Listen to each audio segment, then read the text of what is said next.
আসসালামু আলাইকুম রহমতুল্লাহি আবরাকাতু। প্রিয় ভাই ও বন্ধুগণ, যারা আমাদের সাথে রয়েছেন দূরে অথবা কাছে, দেশে অথবা প্রবাসে, আপনাদের সকলের জন্য রয়েছে আন্তরিক মোবারকবাদ ও শুভেচ্ছা।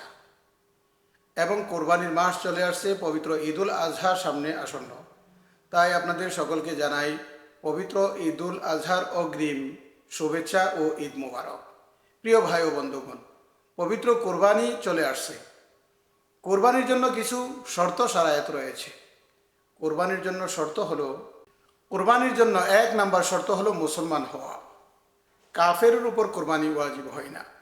কোরবানি দিতে গেলে মুসলমান হতে হবে। 2 নাম্বার শর্ত হলো স্বাধীন হওয়া। কোনো গোলামবাদীর উপরে কোরবানি ওয়াজিব হয় না।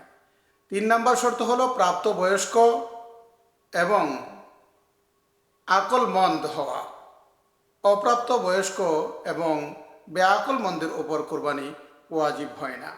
পাগলের উপর কোরবানি ওয়াজিব হয় না। জ্ঞান সম্পন্ন হতে হবে। জ্ঞান সম্পন্ন এবং প্রাপ্তবয়স্ক হওয়া। অপ্রাপ্ত বয়স্ক ছেলেমেয়ের উপর কোরবানি কখনো ওয়াজিব হয় না। 4 নাম্বার মুকিম হওয়া। মুসাফিরের উপর কোরবানি ওয়াজিব হয় না। 5 নাম্বার ধনাঢ্য হওয়া। ধনী হতে হবে। গরিব, অসহায়, মিসকিন লোকের উপর কখনো কোরবানি ওয়াজিব হয় না। প্রিয় ভাই ও বন্ধুগণ, এখন আসুন আমরা জেনে নেই কোরবানি ওয়াজিব হওয়ার জন্য কি পরিমাণ মাল, কি পরিমাণ সম্পদ থাকতে হবে। কোরবানি ওয়াজিব হওয়ার জন্য 7.5 তোলা স্বর্ণ অথবা 52.5 তোলা সমপরিমাণ অর্থের মালিক যদি সে থাকে, তাহলে তার উপর কোরবানি ওয়াজিব হবে।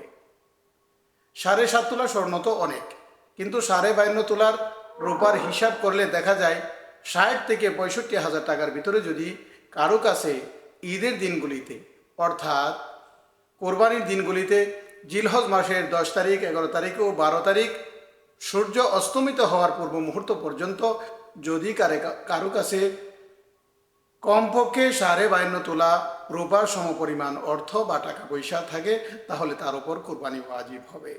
সে যদি এই দিনগুলিতে নেশাব পরিমাণ মালের মালিক হয়, তার উপরেই কোরবানি ওয়াজিব।